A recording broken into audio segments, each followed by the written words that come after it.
কাতার air অ্যাম্বুলেন্সে কারিগরি ত্রুটি, বিলম্ব হতে পারে খালেদা জিয়ার লন্ডন যাত্রা। দেশে আসছেন ডক্টর জোবায়দা রহমান। নির্বাচন বিলম্ব দেখতে চায় না বিএনপি, আরও ৩৬ আসনের দলীয় প্রার্থী ঘোষণা, মনোনয়ন পেলেন সদ্য যোগ দেয়া রেজা কিবরিয়া। নির্বাচনের মাধ্যমে গণঅভ্যুত্থানের শহীদদের স্বপ্ন বাস্তবায়নের অঙ্গীকার প্রধান উপদেষ্টার, সবাইকে যথাযথ দায়িত্ব পালনের তাগিদ। শেখ হাসিনাকে দেশে ফেরাতে পররাষ্ট্র মন্ত্রণালয়কে দুদকের চিঠি, গণহত্যা তথ্য গোপনের মামলায় জয়ের বিরুদ্ধে গ্রেফতারি পরোয়ানা। জনবান্ধব পুলিশ বাহিনী গড়তে কমিশন গঠন করছে সরকার, উপদেষ্টা পরিষদে অধ্যাদেশ অনুমোদন, জানালেন পরিবেশ উপদেষ্টা। 2 দিনের রাষ্ট্রীয় সফরে ভারত এলেন রাশিয়ার প্রেসিডেন্ট পুতিন, মোদির সঙ্গে দ্বিপক্ষীয় বৈঠক সহ থাকছে একাধিক আয়োজন। এবং আজ পর্দা উঠছে লাতিন বাংলা সুপার কাপের। সন্ধ্যা 7টায় ব্রাজিলের সাও বার্নার্দোর মুখোমুখি হবে বাংলাদেশ অনূর্ধ্ব-17 ফুটবল দল। এই অবস্থায় পড়তে না চাইলে ব্যবহার করুন rainbow damp protector. Elastomeric emulsion থাকায় দেয়াল থাকে damp proof rainbow paints, colour of joy. দেখছিলেন সুপার বোট সংবাদ শিরোনাম। সংবাদ রাতের সঙ্গে আছি আমি আয়েশা বুবলি।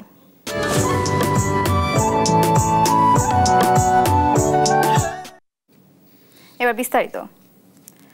বিএনপি চেয়ারপারসন বেগম খালেদা জিয়াকে বহন করার জন্য কাতার আমিরের পাঠানো বিশেষ এয়ার অ্যাম্বুলেন্সে কারিগরি ত্রুটি দেখা দেয় লন্ডন যাত্রায় কিছুটা বিলম্ব হওয়ার শঙ্কা রয়েছে। বৃহস্পতিবার রাতে বিএনপির মিডিয়া সেল এ তথ্য নিশ্চিত করেছে। এদিকে লন্ডনের স্থানীয় সময় আজ সন্ধ্যায় জোবায়দা রহমান ঢাকার উদ্দেশ্যে রওনা হয়েছেন বলে বিএনপির সূত্রগুলো জানিয়েছে। তারা বলছে আগামীকাল শুক্রবার দিনের প্রথমার্ধে তিনি ঢাকায় পৌঁছাতে পারেন। পরে শাশুড়িকে দেখতে সরাসরি ঢাকার এফআর কেয়ার হাসপাতালে যাওয়ার কথা রয়েছে তার। খালেদা জিয়ার সঙ্গে লন্ডন যাত্রায়ও শরিক হতে পারেন চিকিৎসক জোবায়দা রহমান।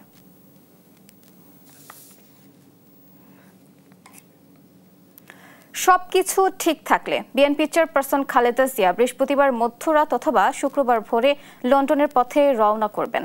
বিশেষজ্ঞ চিকিৎসকের পরামর্শ অনুযায়ী তাকে লন্ডনে নেওয়া হচ্ছে বলে জানিয়েছেন খালেদা জিয়ার চিকিৎসক ডাক্তার AZM জাহিদ হোসেন। এদিকে এভার অ্যাম্বুলেন্সে পাঠানোর জন্য কাতারের আমিরের প্রতি কৃতজ্ঞতা জানিয়ে দেশবাসীর দেয়া দোয়া চেয়েছেন বিএনপি মহাসচিব মির্জা ফখরুল ইসলাম আলমগীর। সাইফুল রিপনের প্রতিবেদন। গেল 12 দিন ধরে বিএনপি চেয়ারপারসন খালেদা জিয়া রাজধানীর এভার কেয়ার হাসপাতালে চিকিৎসাধীন। তার শারীরিক অবস্থা অপরিবর্তিত। দেশি বিদেশি বিশেষজ্ঞদের সমন্বয়ে গঠিত মেডিকেল বোর্ডের অধীনে তার চিকিৎসা কার্যক্রম চলছে। বিএনপি চেয়ারপারসনের ফুসফুসে সংক্রমণের কারণে যে জটিলতা তৈরি হয়েছিল তা কিছুটা উন্নতির দিকে, তবে হৃদযন্ত্রে জটিলতা রয়েছে। বাকি সমস্যাগুলো অনেকটাই অপরিবর্তিত। এমন পরিস্থিতিতে খালেদা জিয়াকে বিদেশে নেয়ার সিদ্ধান্ত নেওয়া হয়েছে। ওনার যাত্রাপথ কোনো অবস্থাতেই কোনো ধরনের প্রতিকূলতার মধ্যেও যাতে ওনাকে সুস্থভাবে ওনার চিকিৎসা দেওয়া যায়, সেই লক্ষ্যেই সকল প্রস্তুতি সম্পন্ন করে আমরা ইনশাআল্লাহ আজকে মধ্যরাত্রির পরে আগামীকালকে আর্লি মর্নিংয়ের মধ্যে বাংলাদেশ থেকে ওনাকে দেশের বাইরে নেওয়া হবে মেডিকেল বোর্ডের পরামর্শক্রমে। আমরা সেজন্য আপনাদের মাধ্যমে দেশবাসীর কাছে আমরা দোয়া চাই। যুক্তরাজ্য, চীন ও দেশের বিশেষজ্ঞ চিকিৎসকরা বুধবার বিএনপি চেয়ারপারসনের সর্বশেষ পরীক্ষা নিরীক্ষার প্রতিবেদনগুলো দেখেছেন। মেডিকেল বোর্ডের পরামর্শের বাইরে কোনো অবস্থাতেই ওনার পরিবার অথবা আমরা দল কোনো অবস্থাতেই কোনো চিন্তা করছি না। আমাদের এই হসপিটালে ইউকের স্পেশালিস্ট ইন্টেনসিভ কেয়ারের যে I2 স্পেশালিস্ট উনি এবং চাইনিজ স্পেশালিস্ট যারা ছিলেন ওনাদের সবার সাথে সর্বশেষ আলোচনা হয়েছে। আমরা এখনও আল্লাহ রাব্বুল আলামিনের অশেষ মেহেরবানিতে আমরা অনেক আশাবাদী। উনি অনেক প্রতিকূলতার মাঝেও ঘুরে দাঁড়িয়েছেন। এবারও ইনশাল্লাহ আল্লাহর অশেষ রহমতে উনি আবারও আমাদের মাঝে ফেরত আসবেন। বিকেলে গুলশানে বিএনপি চেয়ারপারসনের রাজনৈতিক কার্যালয়ে খালেদা জিয়াকে লন্ডনে নেয়ার বিষয়ে কথা বলেন বিএনপি মহাসচিব। খালেদা জিয়ার চিকিৎসায় বিশেষ সহযোগিতায় কৃতজ্ঞতা জানান কাতার আমিরের প্রতি। কাতার আমির তার নিজের উদ্যোগে, তার মহানুভবতায় আমরা একটা অত্যন্ত উন্নত মানের এয়ার অ্যাম্বুলেন্স পেয়েছি, যেটা আজকে রাতের মধ্যে এখানে এসে পৌঁছবে এবং সম্ভবত খুব ভোরে দেশনেত্রী বেগম খালেদা জিয়াকে নিয়ে তারা যুক্তরাজ্যে চলে যাবে। আনুষঙ্গিক যে সমস্ত কাজগুলো দরকার সেই কাজগুলো আমরা সেরে ফেলেছি। আমরা পরম করুণাময় আল্লাহ তাআলার কাছে এই দোয়া চাচ্ছি যে আল্লাহ তাআলা তাকে যেন সুস্থভাবে নিয়ে যান, নিরাপদভাবে নিয়ে যান এবং সুস্থভাবে আমাদের মাঝে আমরা যেন তাকে ফিরে পেতে পারি। গেল 23 নভেম্বর রাতে শ্বাসকষ্ট দেখা দিলে খালেদা জিয়াকে এভারকেয়ার হাসপাতালে নেওয়া হয়। পরীক্ষায় ফুসফুসে সংক্রমণ ধরা পড়ায় তাকে ভর্তি করা হয়। গত রোববার ভোরের দিকে তার শারীরিক অবস্থার অবনতি হলে এসডিইউ থেকে সিসিইউতে নেওয়া হয়। উন্নত চিকিৎসার জন্য গত জানুয়ারিতে লন্ডনে যান খালেদা জিয়া। সেখানে প্রথমে হাসপাতালে, পরে ছেলে তারেক রহমানের বাসায় থেকে তিনি চিকিৎসা নেন। প্রায় 4 মাস পর গত 6 মে দেশে ফেরেন বিএনপি চেয়ারপারসন। সাইফুল রিপন, দেশ টিভি, ঢাকা। দর্শক, এভারকেয়ার হাসপাতালের সামনে রয়েছেন সহকর্মী আলিমুজ্জামান সাফওয়ান, সরাসরি যোগ দিচ্ছেন তিনি। সাফওয়ান, এয়ার অ্যাম্বুলেন্স আসার বিষয়ে সর্বশেষ কি তথ্য আছে আপনার কাছে জানাবেন?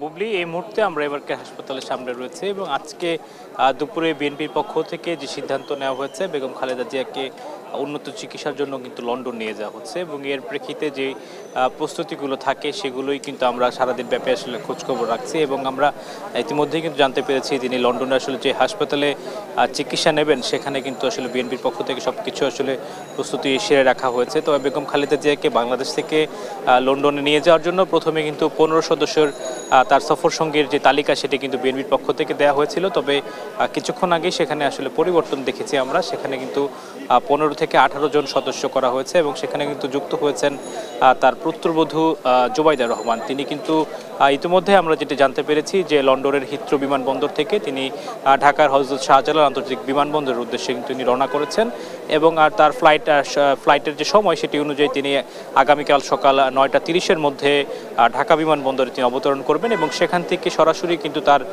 এভারকেয়ার হাসপাতালে চলে আসার কথা রয়েছে। এবং একই সঙ্গে বেগম খালেদা জিয়া লন্ডন পর্যন্ত যাবেন কাতারের আমিরের পাঠানো বিশেষ যে এয়ার অ্যাম্বুলেন্স রয়েছে, যেটি দিয়ে তিনি এর আগেও লন্ডনে গিয়েছিলেন চিকিৎসার উদ্দেশ্যে এবং সেটি দিয়ে ফিরেছিলেন। সেই একই অ্যাম্বুলেন্সের মাধ্যমে তিনি কিন্তু আবারও লন্ডন যাবেন এমনটি কিন্তু এখন পর্যন্ত আমরা জানতে পেরেছি। তবে এখনও আসলে আমরা নিশ্চিত হতে পারিনি সেই এয়ার অ্যাম্বুলেন্সটি কখন নাগাদ ঢাকায় এসে পৌঁছাবে। অর্থাৎ বিএনপির পক্ষ থেকে কিন্তু বলা হয়েছিল আজ দুপুরের সংবাদ মাধ্যমে আজকে মধ্যরাত কিংবা আগামীকাল সকাল ভোরের মধ্যেই কিন্তু বেগম খালেদা জিয়া লন্ডনের উদ্দেশ্যে তিনি কিন্তু রওনা করবেন। তবে এখন পর্যন্ত যেহেতু আসলে এয়ার অ্যাম্বুলেন্স ঢাকায় এসে পৌঁছায়নি এবং সেটি আসতে কিন্তু প্রায় 6 থেকে 7 ঘন্টার সময় প্রয়োজন ঢাকা বিমানবন্দর অবতরণের জন্য কাতার থেকে আসলে রওনা করার পর। তো এখন পর্যন্ত যেহেতু আসলে কাতারের এয়ার অ্যাম্বুলেন্স তারা ঢাকায় অবতরণের জন্য অনুমতি আসলে এখন পর্যন্ত চায়নি, বিএনপি মিডিয়া সেলের পক্ষ থেকে যেটি জানানো হয়েছে যে কিছুটা কারিগরি ত্রুটি থাকার কারণে কিন্তু বেগম খালেদা জিয়া লন্ডন যাত্রা কিছুটা বিলম্ব হতে পারে এবং একই সঙ্গে তার সঙ্গে যেহেতু তার পুত্রবধূ জুবাইদা রহমানও যাচ্ছেন, তো আমরা আসলে ধারণা করছি আগামীকাল সকাল 9টার পরেই হয়তো বেগম খালেদা জিয়া তিনি লন্ডনের উদ্দেশ্যে রওনা করবেন। তো আমার কাছে এভারকেয়ার হাসপাতাল থেকে এখন পর্যন্ত এই ছিল সর্বশেষ। সাফওয়ান, আপনাকে ধন্যবাদ। দর্শক, এভারকেয়ার হাসপাতালের সামনে থেকে যুক্ত হয়েছিলেন সহকর্মী সাফওয়ান। খালেদা জিয়ার জন্য সারা দেশে দোয়া ও প্রার্থনার আহ্বান জানিয়েছে অন্তর্বর্তী সরকার। বৃহস্পতিবার 3 বারের সাবেক প্রধানমন্ত্রী বিএনপি চেয়ারপারসন খালেদা জিয়ার আশু রোগ মুক্তি কামনা করে শুক্রবার বাদ জুমা দেশের সব মসজিদে দোয়ার আহ্বান জানিয়েছে সরকার। একই সঙ্গে মন্দির, গির্জা ও প্যাগোডা সহ অন্যান্য ধর্মের উপাসনালয়ে সংশ্লিষ্ট ধর্মের রীতি ও আচার অনুযায়ী প্রার্থনার আহ্বান জানানো হয়েছে। দেশের সর্বস্তরের মানুষকে নিজ নিজ অবস্থান থেকে খালেদা জিয়ার রোগ মুক্তির জন্য দোয়া ও প্রার্থনা করার জন্য জানানো হয়।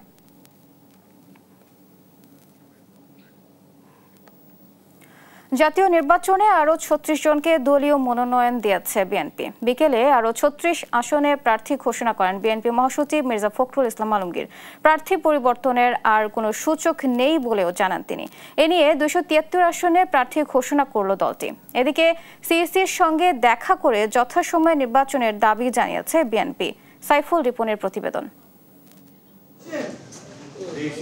বৃহস্পতিবার বিকেলে গুলশান কার্যালয়ে সংবাদ সম্মেলন করেন বিএনপি মহাসচিব মির্জা ফখরুল ইসলাম আলমগীর। তার সঙ্গে ছিলেন দলের স্থায়ী কমিটির সদস্য নজরুল ইসলাম খান।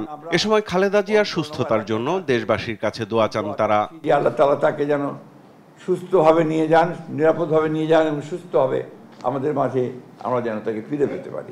সংবাদ সম্মেলনে দেশের আরো 36টি আসনে দলীয় প্রার্থীর নাম ঘোষণা করেন বিএনপি মহাসচিব। কিশোরগঞ্জ 5 মোহাম্মদ মুজিবুর রহমান ইকবাল, মানিকগঞ্জ 1 এস.এ. জিন্নাহ কবির, মুন্সিগঞ্জ 3 মোহাম্মদ কামরুজ্জামান, ঢাকা 7 হামিদুর রহমান, ঢাকা 9 হাবিবুর রশিদ, ঢাকা 10 শেখ রবিউল আলম, ঢাকা 18 এস.এম. জাহাঙ্গীর হোসেন। প্রশ্নের জবাবে তিনি জানান, যে সব আসনে প্রার্থী ঘোষণা করা হয়েছে তার পরিবর্তন হবে না। এদিকে সন্ধ্যায় নির্বাচন ভবনে প্রধান নির্বাচন কমিশনারের সঙ্গে বৈঠক করেন বিএনপির স্থায়ী কমিটির সদস্য নজরুল ইসলাম খান। পরে তিনি জানান, নির্ধারিত সময়ে নির্বাচন চায় বিএনপি। খেয়াল করেছেন যে আমরা আজকেও কিন্তু আরো কিছু প্রার্থীর নাম ঘোষণা করেছি, অর্থাৎ আমরা নির্বাচনী প্রক্রিয়ায় আছি। খোদা না করুন অনিবার্য কোনো পরিস্থিতি ছাড়া আমরা এই প্রক্রিয়ার বাইরে যেতে চাই না। ভোট বুথ বাড়ানোর দাবি জানিয়ে তিনি বলেন, যথাসময়ে ভোটার হবেন তারেক রহমান, এ নিয়ে উদ্বেগের কিছু নেই। আমরা প্রবাসী বাংলাদেশিদেরকে ভোটার করার জন্য, নির্বাচনে অংশগ্রহণের সুযোগ দেওয়ার জন্য পাসপোর্টকে ভ্যালিড ডকুমেন্ট হিসেবে বিবেচনা করার জন্য আমরা অনুরোধ জানিয়েছি। সাইফুল রিপন, দেশ টিভি, ঢাকা। আগামী নির্বাচনের মাধ্যমে গণঅভ্যুত্থানের শহীদ সহ সবার স্বপ্ন বাস্তবায়নের অঙ্গীকার করেছেন প্রধান উপদেষ্টা ডক্টর মোহাম্মদ ইউনূস। বলেন, ভোটের মাধ্যমে সমাজের জন্য বিল্ডিং কোড তৈরি হবে। বৃহস্পতিবার পুলিশ সুপারদের সঙ্গে মতবিনিময় সভায় এসব কথা বলেন তিনি। ইতিহাসের অংশ হয়ে থাকতে সুষ্ঠু নির্বাচন আয়োজনে সবাইকে যথাযথ দায়িত্ব পালনের আহ্বানও জানান প্রধান উপদেষ্টা। তামিম মাহবুবের প্রতিবেদন। বৃহস্পতিবার প্রধান উপদেষ্টার কার্যালয়ের শাপলা হলে জেলা পুলিশ সুপারদের সঙ্গে মতবিনিময় সভা করেন প্রধান উপদেষ্টা ডক্টর মোহাম্মদ ইউনূস। এতে পদায়ন করা নতুন পুলিশ সুপার সহ ঊর্ধ্বতন কর্মকর্তারা উপস্থিত ছিলেন। সভায় আসন্ন নির্বাচন সামনে রেখে দিক নির্দেশনামূলক বক্তব্য রাখেন প্রধান উপদেষ্টা। পূর্বের নির্বাচনগুলোকে তামাশা ও প্রতারণার উল্লেখ করে তিনি বলেন, ইতিহাসে স্মরণ করার মতো নির্বাচন আয়োজনে ঐতিহাসিক দায়িত্ব পালন করতে হবে, যার মাধ্যমে নতুন বাংলাদেশ তৈরি হবে। সেই নির্বাচনগুলো কেউ প্রহসনের নির্বাচন বলে, প্রতারণার নির্বাচন বলে, তামাশার নির্বাচন বলে, এগুলো হলো তাদের বিশেষণ।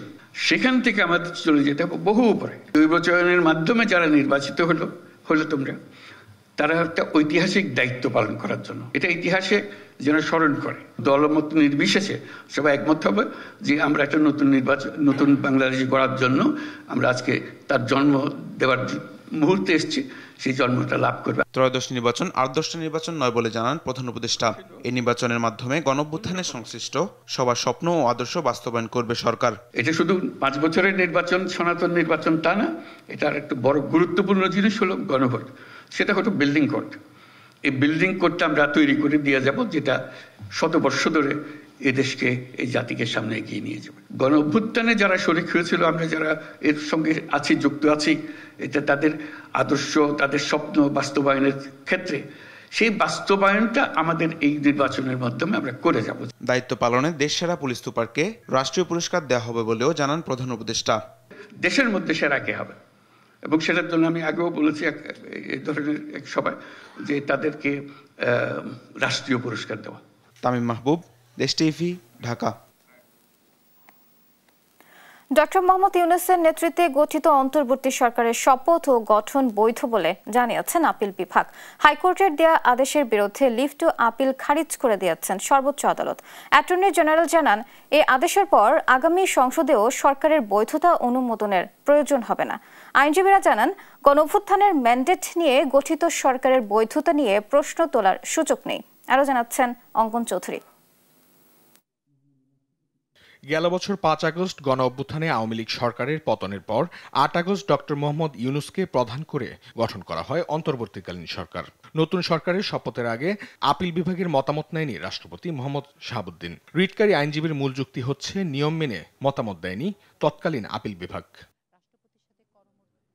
প্রধান বিচারপতি সহ অন্যান্য বিচারপতিরা ক্যান্টনমেন্টে আশ্রয় নেয়, তারা আদৌ মতামত দিয়েছেন কিনা তা নিয়েও সংশয় প্রকাশ করেন রিটকারী। বৃহস্পতিবার সব প্রশ্নের উত্তর দিলেন দেশের সর্বোচ্চ আদালত। ডক্টর মোহাম্মদ ইউনূসের নেতৃত্বে অন্তর্বর্তীকালীন সরকার গঠন ও শপথ বৈধ ঘোষণা করেন আপিল বিভাগ। লিভ টু আপিল খারিজ করে হাইকোর্টের দেয়া আদেশ বহাল রাখেন সর্বোচ্চ আদালত। ওনারা বলেছেন যে সেই খারিজটি আইন এবং ফ্যাক্ট অনুযায়ী সেটা যথার্থ ছিল এবং এই আদালতের কোনো ইন্টারফারেন্সের প্রয়োজন নেই বিধায় কোনো লিভ গ্রান্ট করা হলো না। আজকে সুপ্রিম কোর্ট যে রায় দিলেন, এই সরকারের গৃহীত সংস্কার প্রস্তাব, বিচার এবং নির্বাচন সংক্রান্ত সবকিছুই জনগণের ইচ্ছা এবং লিগ্যাল ইনস্ট্রুমেন্টের ভিত্তিতে হচ্ছে বলে ঘোষণা করলেন। রাষ্ট্রের সর্বোচ্চ আইন কর্মকর্তা জানালেন, আপিল বিভাগের রায়ের পর অন্তর্বর্তীকালীন সরকারের বৈধতা নিয়ে আর কোনো প্রশ্ন করার সুযোগ নেই। পরবর্তী সংসদে এ সরকারের বৈধতা অনুমোদনেরও প্রয়োজন থাকছে না। দুইটা পয়েন্টেই হাইকোর্ট অ্যাড্রেস করেছেন, হাইকোর্ট দেখিয়েছেন এখানে প্রসিডিউরাল কোনো ব্যত্যয় ছিল না। সুতরাং মহসিন রশিদ সাহেব যেটা বলেছেন তার সাথে প্রেয়ার যেটা আছে আর পাবলিক পারসেপশন যেটা, তিনটার মধ্যে একটা বড় গ্যাপ আছে। গেল বছরের ডিসেম্বরে অন্তর্বর্তীকালীন সরকারের শপথের বৈধতা চ্যালেঞ্জ করে হাইকোর্টে রিট করেন সিনিয়র আইনজীবী মহসিন রশিদ। পরে রিট খারিজ করে হাইকোর্ট বলেন, দেশের জনগণ বৈধতা দেয় অন্তর্বর্তীকালীন সরকার নিয়ে প্রশ্ন তোলার সুযোগ নেই। পরে হাইকোর্টের রায়ের বিরুদ্ধে লিভ টু আপিল করেন এই আইনজীবী। অঙ্কন চৌধুরী, দেশ টিভি, ঢাকা। ত্রয়োদশ সংসদ নির্বাচন ও গণভোটের তফসিল ঘোষণার আগে 10 ডিসেম্বর রাষ্ট্রপতির সঙ্গে সাক্ষাৎ করবে এএমএম নাসির উদ্দিনের নেতৃত্বাধীন নির্বাচন কমিশন। এর আগে নির্বাচনের তফসিল ঘোষণার প্রস্তুতি নিয়ে আলোচনা করতে চলতি মাসের 10 ও 11 তারিখ রাষ্ট্রপতি মোহাম্মদ শাহাবুদ্দিনের সাক্ষাতে সময় চেয়ে চিঠি দেয় নির্বাচন কমিশন। সাক্ষাতের 2-1 দিনের মধ্যে তফসিল ঘোষণা করা হতে পারে। ফেব্রুয়ারিতে ত্রয়োদশ সংসদ নির্বাচন ও গণভোট আয়োজনে ডিসেম্বরের দ্বিতীয় সপ্তাহে তফসিল ঘোষণার কথা আগেই জানিয়েছিল নির্বাচন কমিশন। তার আগে 7 ডিসেম্বর তফসিল নিয়ে কমিশন সভা রয়েছে। সাজাপ্রাপ্ত শেখ হাসিনা সাইমা ওয়াজেদ পুতুলকে ভারত থেকে এবং জয়কে যুক্তরাষ্ট্র থেকে ফেরাতে পররাষ্ট্র মন্ত্রণালয়ে চিঠি দিয়েছে দুদক। আইনগত প্রক্রিয়ার অংশ হিসেবেই পররাষ্ট্র মন্ত্রণালয়কে চিঠি দিয়েছে দুদক। চিঠিতে বিদেশে অবস্থানরত শেখ হাসিনা, সচিব ওয়াজেদ জয় এবং সাইমা ওয়াজেদ পুতুলের বর্তমান অবস্থান, তাদের সঙ্গে যোগাযোগ এবং স্বেচ্ছায় দেশে ফেরার বিষয়ে উদ্যোগ নেওয়ার অনুরোধ করা হয়েছে। আন্তর্জাতিক আইনি প্রক্রিয়া অনুসরণ করে কাউকে দেশে ফিরিয়ে আনতে হলে কূটনৈতিক যোগাযোগ, দ্বিপাক্ষিক চুক্তি এবং বিচারিক স্তরের যাচাই প্রয়োজন হয়। ইন্টারনেট বন্ধ করে গণহত্যার তথ্য গোপনের মামলায় অভিযোগ আমলে নিয়ে সচিব ওয়াজেদ জয়ের বিরুদ্ধে গ্রেফতারি পরোয়ানা জারি করেছেন আন্তর্জাতিক অপরাধ ট্রাইব্যুনাল। সেই সঙ্গে এই মামলার আরেক আসামি জুনায়েদ আহমেদ পলককে আদালতে হাজিরের নির্দেশ দেওয়া হয়। এছাড়া গণহত্যা চালাতে উস্কানির ঘটনায় আনিসুল হক ও সালমান এফ রহমানের বিরুদ্ধেও অভিযোগ গঠন করা হয়। বৃহস্পতিবার আলাদা দুটি মামলায় আনুষ্ঠানিক চার্জ গঠন করেন ট্রাইব্যুনাল। হাসান আল মাহমুদের রিপোর্ট। 2024-এর অভ্যুত্থানে 17 থেকে 28 জুলাই ইন্টারনেট বন্ধ করে গণহত্যা আড়াল করা, ফেসবুকে পোস্ট দিয়ে গণহত্যায় উদ্বুদ্ধ করা এবং হত্যাকাণ্ড ঘটাতে শেখ হাসিনাকে সহযোগিতা করায় সচিব ওয়াজেদ জয় ও জুনায়েদ আহমেদ পলকের বিরুদ্ধে আন্তর্জাতিক অপরাধ ট্রাইব্যুনালে আনুষ্ঠানিক অভিযোগপত্র দিয়েছে প্রসিকিউশন। বৃহস্পতিবার শুনানি শেষে অভিযোগ আমলে নিয়ে জয়ের বিরুদ্ধে গ্রেপ্তারি পরোয়ানা জারি করেন আদালত। একই সঙ্গে পলককে হাজিরের নির্দেশও দেন ট্রাইব্যুনাল। জুলাই গণ অভ্যুত্থান চলাকালে যে লেথাল উইপন অর্থাৎ মারণাস্ত্র ব্যবহার করে আন্দোলনরত ছাত্র জনতাকে হত্যার নির্দেশ তৎকালীন প্রধানমন্ত্রী দিয়েছিলেন, সেই হত্যার নির্দেশ কার্যকর করার জন্য সচিব ওয়াজেদ জয়ের পরামর্শে তৎকালীন আইসিটি প্রতিমন্ত্রী জুনায়েদ আহমেদ পলক ইন্টারনেট পরিষেবা প্রথমে স্লো করে দেন, এরপরে সম্পূর্ণরূপে বন্ধ করে হত্যা এবং নির্যাতনের তথ্য আড়াল করে এই হত্যাযজ্ঞ পরিচালনায় সহায়তা এবং সম্পৃক্ততা থেকেছে। এদিন আনিসুল হক ও সালমান এফ রহমানের বিরুদ্ধে আন্দোলন দমনে কারফিউ জারি করে ছাত্র জনতা হত্যার উস্কানির অভিযোগ আমলে নেন আদালত। এ মামলার পরবর্তী শুনানি 10 ডিসেম্বর দিন ধার্য করেন ট্রাইব্যুনাল। সালমান এফ রহমান একদল ব্যবসায়ীদেরকে নিয়ে তৎকালীন প্রধানমন্ত্রীর সাথে গণভবনে দেখা করেন এবং দেখা করে ওনাকে এই যে হত্যাকাণ্ড চলছে সারা দেশে এটা চালিয়ে যাওয়ার জন্য উস্কানি এবং সহায়তা প্রদান করেন এবং বলেন যে জীবন দিয়ে হলেও প্রধানমন্ত্রীর এই কাজের সাথে ওনারা আছেন। এই সকল বক্তব্য এবং কার্যক্রমের মাধ্যমে ওনারা এই মানবতাবিরোধী অপরাধের সংগঠনের সহায়তা এবং সম্পৃক্ততা থেকেছে।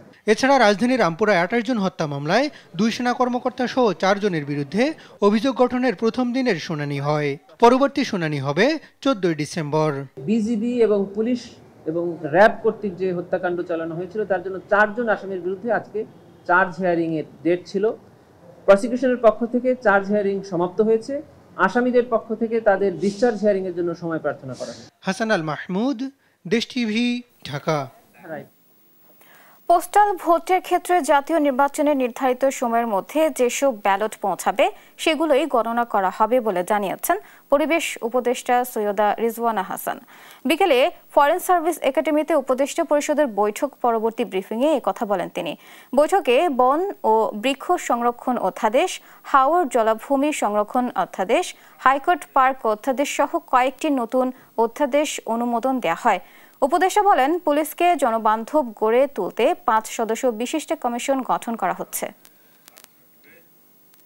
ভোটের দিন যে পর্যন্ত সময় নির্ধারণ করে দেবে নির্বাচন কমিশন ভোট দিতে, সেই পর্যন্ত সময়ের মধ্যে যেই ব্যালটগুলো এসে পৌঁছাবে রিটার্নিং অফিসারের কাছে, যারা পোস্টালে ভোট দেবেন, যে ব্যালটগুলো এসে পৌঁছাবে রিটার্নিং অফিসারের কাছে, সেগুলো একই সাথে আমরা যারা ইন পার্সন ভোট দেব তাদের ভোট যখন গণনা করা হবে একই সাথে গণনা করা হবে। ৫ সদস্য বিশিষ্ট একটি পুলিশ সদস্য কমিশন গঠন করার অধ্যাদেশটা পাশ করা হলো।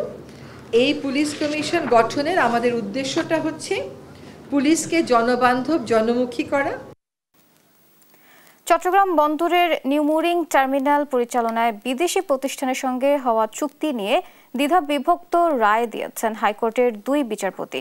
এখন নতুন বেঞ্চ গঠন না হওয়া পর্যন্ত অনিশ্চয়তায় রয়ে গেল গুরুত্বপূর্ণ এই চুক্তিটি নিয়ে। বিস্তারিত সাবরিনা মজুমদারের রিপোর্টে। চট্টগ্রাম বন্দরের নিউমোরিং কন্টেইনার টার্মিনাল দেশের বাণিজ্য প্রবাহের একটি গুরুত্বপূর্ণ কেন্দ্র। বন্দরটির পরিচালনায় বিদেশি প্রতিষ্ঠানের সঙ্গে হওয়া চুক্তি নিয়ে দীর্ঘদিন ধরে প্রশ্ন উঠছিল। এই চুক্তির বৈধতা যাচাইয়ে দায়ের করা রিট আবেদনের শুনানি শেষ হয় গেল ২৫ নভেম্বর। বৃহস্পতিবার হাইকোর্টের দ্বৈত বেঞ্চের দেয়া রায়ে তৈরি হয়েছে নতুন জটিলতা। জ্যেষ্ঠ বিচারপতি ফাতেমা নজিব চুক্তির প্রক্রিয়াকে অবৈধ ঘোষণা করেন। তার মতে প্রয়োজনীয় আইনি আনুষ্ঠানিকতা ও নীতিমালা অনুসরণ করা হয়নি। অন্যদিকে বিচারপতি ফাতেমা আনোয়ার মত দেন সম্পূর্ণ ভিন্ন। তার মতে চুক্তি বৈধ এবং প্রক্রিয়াটিও নিয়ম মেনেই হয়েছে। তিনি জাজ ডিসেন্টিং, প্রিজাইডিং জাজ আমাদের পক্ষে। এখন প্রসিডিউরাল ম্যাটার হচ্ছে this matter will be referred to honourable chief justice. তিনি একটা তৃতীয় বেঞ্চে পাঠাবেন, সেই বেঞ্চে আবার শুনানি হবে। শুনানির পরে গিয়ে একটা ফাইনাল জাজমেন্ট আসবে। ২ বিচারপতির এই বিভক্ত রায়ের ফলে এখনই কোনো চূড়ান্ত সিদ্ধান্ত আসছে না। বিষয়টি নিষ্পত্তির জন্য এখন নতুন বেঞ্চ গঠন করে দেবেন প্রধান বিচারপতি। ওই বেঞ্চেই ঠিক করবে চুক্তিটি বহাল থাকবে কিনা। আমরা করেছেন, উনি প্রকৃত অর্থে পাবলিক ইন্টারেস্টের স্বার্থেই করেছেন এবং সেখানে তার কোনো স্বার্থ নেই এবং তিনি তার পিছনে কেউ এটা ইন্ধন দিয়ে করাচ্ছে বা লাভবান হওয়ার জন্য করছে। পিটিশনের পক্ষ থেকে আমাদের বক্তব্য হচ্ছে বিষয়টা এরকম নয়। এটা মাননীয় প্রধান বিচারপতি যাবে, মাননীয় প্রধান বিচারপতি পরবর্তী পর্যায়ে যে কোনো তৃতীয় বেঞ্চে পাঠাবেন। তৃতীয় বেঞ্চের তৃতীয় মাননীয় বিচারপতি যা সিদ্ধান্ত দেবে সেটা ফাইনাল হবে। বিদেশি প্রতিষ্ঠানের সঙ্গে নিউমোরিং টার্মিনালের চুক্তি শুধু একটি বন্দর পরিচালনার সিদ্ধান্ত নয়, বরং দেশের বাণিজ্য, বিনিয়োগ ও কর্মসংস্থানের সঙ্গে সরাসরি সম্পর্কিত। হাইকোর্টের নতুন বেঞ্চ কি রায় দেন, এখন সেদিকেই তাকিয়ে বন্দর কর্তৃপক্ষ, ব্যবসায়ী এবং সাধারণ মানুষ। সাবরিনা মজুমদার, দেশ টিভি, ঢাকা। এবার আইডিএলসি জনতার ভোট।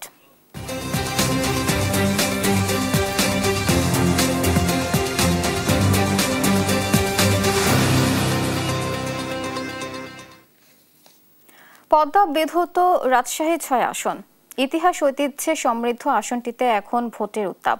প্রার্থীরা ছুটছেন ভোটারদের কাছে, মন জয় করতে দিচ্ছেন সমস্যা সমাধানের আশ্বাস। তবে কর্মসংস্থানের অভাব আছে এখানে। খয়ের আর আমের ন্যায্য মূল্য নিয়েও আক্ষেপ আছে ভোটারদের। নাগরিক সমাজের প্রতিনিধিরা বলছেন, স্থানীয় সমস্যার সমাধানে গুরুত্ব দিতে পারবেন এমন প্রার্থী এগিয়ে থাকবেন। কাজী শাহেদের প্রতিবেদন।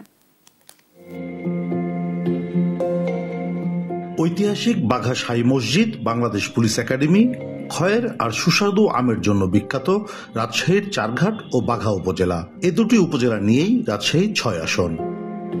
স্বাধীনতার পর থেকে বেশিরভাগ নির্বাচনে এই আসনে বিএনপি প্রার্থী জয় পেয়েছেন, তাই এই আসনে বিএনপির শক্ত ঘাঁটি রয়েছে। আসনটিতে মোট ভোটার 3,47,877 জন। নারী ভোটার বেশি, তবে নেই তৃতীয় লিঙ্গের কোন ভোটার। শিক্ষার হার চারঘাট উপজেলায় প্রায় 71% আর বাঘা উপজেলায় প্রায় 50%। আসনটিতে এবার বিএনপির মনোনয়ন পেয়েছেন আবু সাইদ চাঁদ, জামাতের প্রার্থী অধ্যক্ষ নাজমুল হক, এনসিবির ইমরান ইমন ও ইসলামী আন্দোলনের আমিনুল ইসলাম। বিজয়ী হলে এলাকার উন্নয়নে ভূমিকা রাখতে চান তারা। চকরাজাপুর ইউনিয়নটা পানির তলায় গেছে, একদম বাড়িঘর নাই, ভাঙ গেছে। চারঘাটের আপনার শাহপুর, পিরোজপুর, রাউথা এইসব জায়গায় নদী ভাঙনে আমি তাদের আহাজারি দিয়েছি। অতএব প্রথম প্রায়োরিটি কাজ করতে চাই এবং এই আমটা যদি জাতীয়ভাবে আমরা চেষ্টা করি এবং স্বল্প মেয়াদে কিছু ঋণ দিই, যদি আমরা আচারের ফ্যাক্টরি, আমতার ফ্যাক্টরি, জুস এগুলো যদি করতে পারি, বিশ্বের দরবারে যদি এই আমটাকে নিয়ে আমরা চালান দিতে পারি, তাহলে একটা সময় দেখবেন আমটা স্বচ্ছতা হবে। আমরা জিতলে এই এলাকায় যে সমস্ত মৌলিক সমস্যা, বিশেষ করে নদী ভাঙ্গন, নদীর ধারে যারা বসবাস করেন তারা নিরাপত্তার সাথে নিশ্চিন্তে বসবাস করতে পারেন, সে কারণে নদী ভাঙ্গন ঠেকানোর প্রয়োজনীয় ব্যবস্থা আমরা নিতে চাই এবং যুবকদের বেকারত্ব দূর করার জন্য, কর্মসংস্থানের জন্য আমরা কাজ করতে চাই। অবকাঠামোগত উন্নয়নটাকে গুরুত্বের সাথে করতে হবে। শিক্ষিত হয়ে তরুণরা এখন বেকার জীবনযাপন করছে, তাদের কর্মসংস্থানের ব্যবস্থা করতে হবে। রেশমটাকে আধুনিকায়ন করা, এই আধুনিকায়নের মধ্যে দিয়ে একটা বিপুল কর্মসংস্থান তৈরি করা সম্ভব। কর্মসংস্থানের অভাব যেমন আছে আসনটিতে, তেমনি নদী ভাঙনে প্রতি বছর নিঃস্ব হয় অসংখ্য মানুষ। ক্ষয়ের শিল্প রক্ষা আর আমের ন্যায্য মূল্য নিশ্চিতের দাবি আছে ভোটারদের। সুশিক্ষিত যারা মানুষের বিপদে আপদে যাবে, আমরা তাকে চাচ্ছি। এলাকার উন্নয়নে সৎ এবং যোগ্য প্রার্থীর দরকার। সন্দেহমূলক মনোভাব সব প্রার্থীর ভেতরেই, মুখে বলছে একরকম কিন্তু অন্তরে আরেক জিনিস কাজ করছে, এটা সাধারণ মানুষ বুঝতেও পারছে। শুধু ভোটের আগে নয়, নির্বাচিত হয়ে ভোটারদের পাশে থাকবেন। ভোটাররা এমন প্রার্থীকে নির্বাচিত করবেন বলছেন বিশ্লেষকরা। যে সমস্ত প্রার্থী জনগণের কাছে গিয়ে ভোট চেয়ে নির্বাচিত হওয়ার পরে আবার ওই জনগণের কাছে ফিরে গিয়ে যদি তার সততার উত্তর যদি উনি দিতে পারেন, স্বচ্ছতার উত্তর যদি দিতে পারেন, তাহলে ওই ধরনের প্রার্থীকে কিন্তু আমি বিশ্বাস করি সাধারণ মানুষ বেছে নেবে। বিএনপির শক্ত ঘাঁটি হিসেবে পরিচিত এই আসনে এবার নিজেদের সক্ষমতার পরিচয় দিতে চায় জামাত। কাজী শাহেদ, দেশ টিভি, রাজশাহী। সয়াবিন তেলের দাম কমানোর আভাস দিয়েছেন ব্যবসায়ীরা। বৃহস্পতিবার বিকালে সচিবালয়ে অনুষ্ঠিত বাণিজ্য মন্ত্রণালয়ের সচিব মাহবুবুর রহমানের সঙ্গে বৈঠকে এমন আভাস দেন। তবে আগামী রোববার আবার বৈঠকের পর চূড়ান্ত সিদ্ধান্ত নেওয়া হবে। বৃহস্পতিবার সন্ধ্যায় সচিবালয়ে দেশের তেল ব্যবসায়ীরা বাণিজ্য সচিব মাহবুবুর রহমানের সঙ্গে বৈঠকে বসেন। বৈঠকে তেলের দাম কমানোর বিষয়ে আলোচনা হয়। সংশ্লিষ্ট কর্মকর্তারা জানিয়েছেন, দাম কমানোর বিষয়ে সিদ্ধান্ত না আসায় রোববার তেল ব্যবসায়ীদের সঙ্গে বৈঠক অনুষ্ঠিত হবে।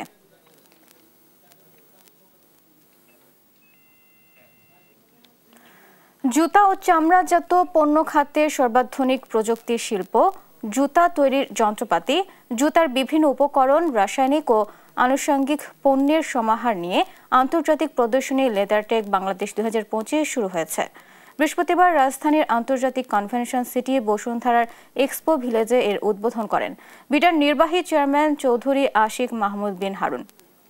বিশেষ অতিথি ছিলেন leather goods and footwear manufacturers and exporters অ্যাসোসিয়েশনের সভাপতি সৈয়দ নাসিম মঞ্জুর। অনুষ্ঠানে বাংলাদেশ ছাড়াও চীন, ভারত ও পাকিস্তানের শিল্প সংগঠনের প্রতিনিধিরা উপস্থিত ছিলেন।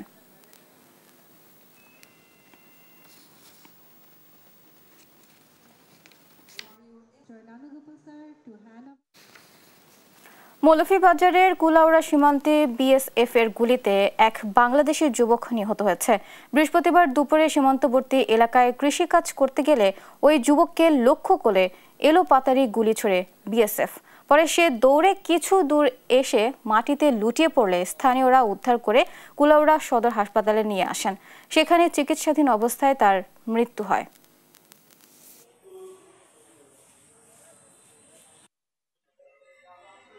ওর 2:25-এর সময় আমাদের এখানে আসে, আমরা তাকে মৃত অবস্থায় পাই। সে গরু চড়াইতে তার বাড়ি থেকে ইন্ডিয়ার সীমান্ত বরাবর গিয়েছিল এবং সেখানে বিএসএফ নাকি তাকে গুলি করে, পরবর্তীতে তাকে উদ্ধার করে হাসপাতালে আনে, হাসপাতাল তাকে মৃত ঘোষণা করে। বর্তমানে আমরা আইনগত ব্যবস্থা গ্রহণ প্রক্রিয়াধীন। টেকনাফের শাহপরীতে ইঞ্জিন বিকল হওয়া যাত্রীবাহী বোটসহ ৪৫ জন যাত্রীকে উদ্ধার করেছে কোস্টগার্ড। বৃহস্পতিবার রাতে কোস্টগার্ডের মিডিয়া কর্মকর্তা লেফটেন্যান্ট কমান্ডার সিয়ামুল হক এ তথ্য জানান। বলেন, এমভি মায়ের দোয়া নামের একটি যাত্রীবাহী বোট টেকনাফের কয়েকখাল থেকে ৪৫ জন যাত্রী নিয়ে সেন্ট মার্টিনের উদ্দেশ্যে রওনা করে। বোটটি টেকনাফের শাহপরী সংলগ্ন গোলারচর এলাকায় পৌঁছালে যান্ত্রিক ত্রুটির কারণে ইঞ্জিন বিকল হয়ে যায়। এ সময় কোস্টগার্ডের একটি টহল দল সমুদ্রে ভাসতে থাকা যাত্রীবাহী বোটটি দেখতে পায় এবং যাত্রীদের উদ্ধার করে।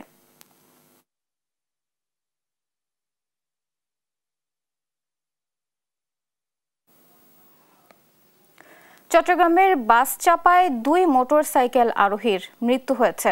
আহত হয়েছেন সাংবাদিক সহ ৩ জন। বৃহস্পতিবার বিকেলে সাতকানিয়া উপজেলায় এই দুর্ঘটনা ঘটে। নিহতরা হলেন বান্দরবান জেলার আর্মিপাড়ার মোহাম্মদ তৌহিদ এবং মোহাম্মদ কাদের। স্থানীয়রা জানান, পুবালি পরিবহনের একটি বাস মোটরসাইকেল আরোহীদের চাপা দিলে ঘটনাস্থলে একজনের মৃত্যু হয় এবং এ সময় আহত অবস্থায় ৪ জনকে হাসপাতালে আনা হলে তাদের একজন মারা যান। নারী সহকর্মীকে অশ্লীল ভিডিও পাঠানোয় রাজশাহী মেট্রোপলিটন পুলিশের সদস্য সাবেক কমিশনার আবু সুফিয়ানকে শোকজ করা হয়েছে। স্বরাষ্ট্র মন্ত্রণালয়ের শৃঙ্খলা ১ শাখা থেকে গত ২৪ নভেম্বর তাকে শোকজ করা হয়। স্বরাষ্ট্র মন্ত্রণালয় থেকে পাঠানো চিঠিতে বলা হয়েছে, ট্যুরিস্ট পুলিশের অতিরিক্ত ডিআইজি থাকাকালীন আবু সুফিয়ানের সাথে এক নারী অতিরিক্ত পুলিশ সুপারের পরিচয় হয়। পরে সেই নারী কর্মকর্তাকে অশ্লীল ভিডিও পাঠায় তিনি, যা ফরেনসিক রিপোর্টে প্রমাণিত হয় এবং তিনি স্বীকারও করেন। পুলিশের চাকুরিতে এ ধরনের শৃঙ্খলা পরিপন্থী কাজের জন্য তাকে কেন চাকরিচ্যুত এবং আইনানুগ দণ্ড প্রদান করা হবে না ১০ দিনের মধ্যে লিখিতভাবে জানাতে বলা হয়েছে চিঠিতে।